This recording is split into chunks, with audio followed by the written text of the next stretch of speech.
রাসূল সাল্লাল্লাহু আলাইহি ওয়াসাল্লাম বলেন লা'নাহুল্লাহুল মুতাশাব্বিহাতি মিনান নিসাই বির-রিজাল, ওই সমস্ত পুরুষদের উপর আল্লাহ পাকের লানত যে সকল পুরুষেরা মহিলাদের বেশভূষা, মহিলাদের রূপ ধারণ করে।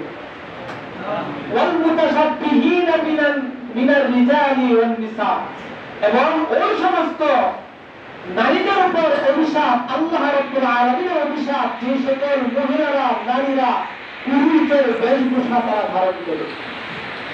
রাসূল সাল্লাল্লাহু আলাইহি ওয়াসাল্লামের হাদিস, বিশ্বাস হয়? বিশ্বাস হয়? তাহলে যেই মানুষগুলি, যেই হুজুর, যেই পীর সাহেব শরীয়ত বিরোধী কাজ করে, উনি নিজেকে পীর দাবি করে, ওলি দাবি করে, উনি কি আসলে ওলি না শয়তানের ওলি? কথা বলেন, উনি কি আসলে ওলি না শয়তানের ওলি? শয়তানের ওলি। ওনার কাছে গেলে কি আপনারা জান্নাত পাবেন না জাহান্নামে যাবেন?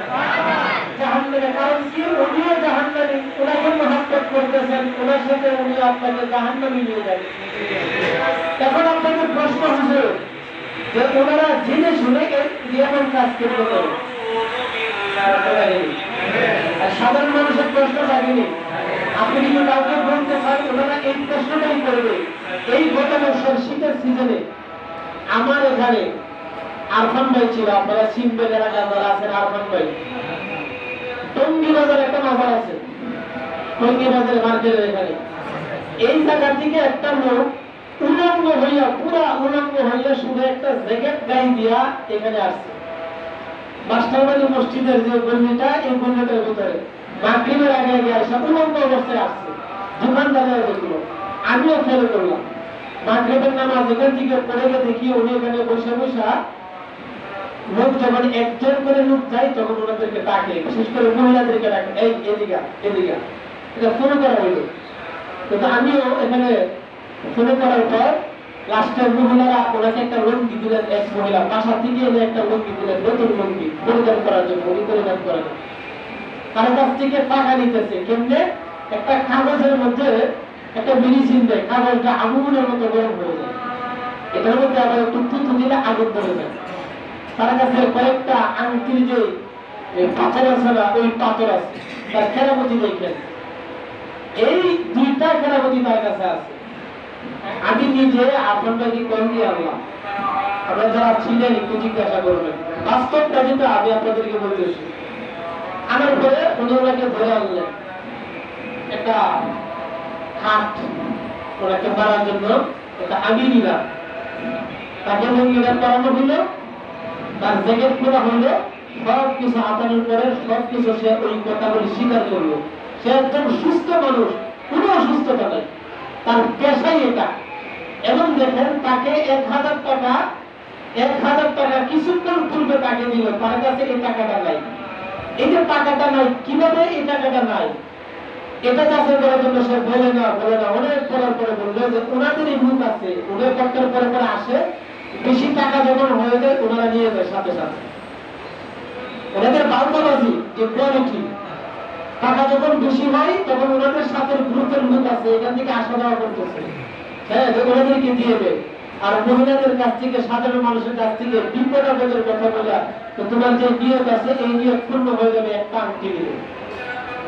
হ্যাঁ, তুমি মানে একজনের কাছে 17টা জায়নামাজ চাইছে, 17টা জায়নামাজ, মানে কি তাদের কলা কৌশল, বেসুর সংখ্যা বলে মানুষদেরকে আকৃষ্ট করার জন্য।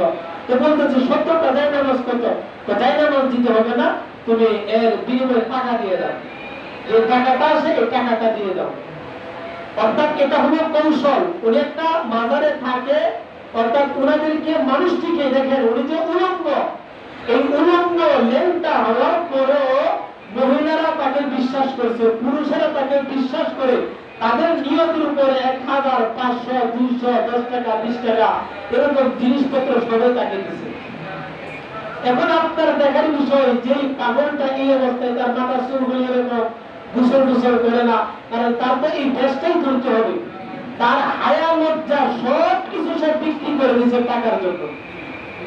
কথা বলবেন, টাকার পিছনে সে উলঙ্গ হয়ে আসতে সাধ্য হয়েছে।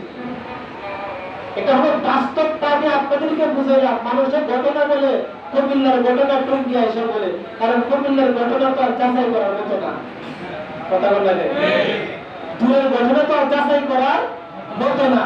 এই জন্য একটা থিওরি মনে রাখবেন সবসময়, যত বড় আল্লাহর ওলি হোক না কেন, শরীয়ত বিরোধী যে কোনো কাজ, কোরআন হাদিস বিরোধী যে কোনো কাজ যদি কোনো বড় আল্লাহর ওলি দ্বারা আমার দ্বারা যদি সংগঠিত হয়, আর আমি যদি বলি আমি আল্লাহর ওলি, আমার কাছে আসো, মনে রাখবেন 1 নাম্বার ধোঁকাবাজ, 1 নাম্বার ধোঁকাবাজ, 1 নাম্বার বাটপার, শুধুমাত্র টাকা কামানোর তাদের এই পায় তারা। খুব সাবধান। আল্লাহর ওলি হওয়ার যে বৈশিষ্ট্য, কোরআনের আয়াত থেকে 2টা সূরা ইউনূস 62, 63 এবং 64 নম্বর আয়াত, এই আয়াতগুলি থেকে আল্লাহর ওলি হওয়ার যে গুণ, এই গুণ 2টা 3টা গুণ দেওয়া হয়েছে কোরআনের আয়াত দ্বারা। 2টা গুণ। 1 নাম্বার কি? কথা বলেন 1 নাম্বার কি? 1 নাম্বার হলো ঈমান। 1 নাম্বার কি? ঈমান। 2 নাম্বার গুনাহ থেকে বাঁচা। এখন আপনি গুনাহ করবেন আবার ওলিও দাবি করবেন, এটা হতে হ্যাঁ, কুল্লু বনি আদম খাত্তাউন ওয়া খায়রুল খাত্তাইন আত-তাওয়াবুন। বনি আদম ভুল করবে, বনি আদম ভুল করবে, কিন্তু ভুল করার পরে এই বনি আদম যখন সে তার ভুল বুঝবে, সাথে সাথে সে তওবা করবে, আল্লাহর কাছে ওই মানুষটাই সবচেয়ে প্রিয়। কিন্তু ইচ্ছা করে আপনি আজীবন ভুল করে যাবেন, এটা কি ভুল করে? হ্যাঁ, আপনি ইচ্ছা করে আজীবন নামাজ পড়বেন না, আর ওই মানুষদেরকে আপনি বাধা দিবেন 5 ওয়াক্ত নামাজ কোরআন হাদিসে কই আছে, এমন কথা বলে বলে মানুষদেরকে ফাঁসকি লাগিয়ে ফেলে, অবাক করে ফেলে। এরা কি আল্লাহর ওলি? এরা কি সঠিক পথের মানুষ? যে আলোচনাটা আজকে আমরা জানলাম, পর্দার অন্তরালে যে সকল মা বোনেরা আছেন সবার জন্য আপনারা আমল করেন, গুনাহ ছেড়ে দেন, ঈমানের উপরে মজবুত থাকেন, আপনারা এক একজন এক একটা আল্লাহর ওলি হয়ে যাবেন ইনশাআল্লাহ। আল্লাহর ওলি হয়ে যেন আল্লাহ তাআলা আমাদেরকে মৃত্যুবরণ দান করেন। সবাই বলি আমিন। এই বিষয়ে যদি কারো কোনো কিছু থাকে, অবশ্যই আমি আপনাদেরকে বলবো দলিল নিয়ে আসবেন, দলিল ছাড়া নয়, দলিল নিয়ে আসবেন। কোরআনের বিরুদ্ধে যদি কোনো দলিল থাকে, দলিল নিয়ে আসবেন, তো ফায়সালা হবে ইনশাআল্লাহ। এটা একমাত্র আপনাদেরকে বলার উদ্দেশ্য হচ্ছে সঠিকটা আপনারা জানেন।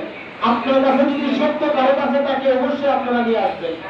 কথা বুঝাইতে পারলাম? সত্য যদি আপনাদের কাছে থাকে, যারা আপনাদেরকে বুঝায়, ওনাদেরকে এখানে নিয়ে আসবেন। আপনারা কোনো কথা বলবেন না, ওনাদেরকে আপনারা নিয়ে আসবেন। সত্য জানে, সত্য মানে, কোরআন হাদিস মানে, দুনিয়াও শান্তি, পরকালেও শান্তি। আল্লাহ তাআলা আমাকে এবং আপনাদের সবাইকে প্রকৃত আল্লাহর ওলি হয়ে যেন আমরা কবরে যেতে পারি, সেই তৌফিক দান করুন। সবাই বলে আমিন। যারা সুন্নাত করি না, তারা সুন্নাত আদায় করুন।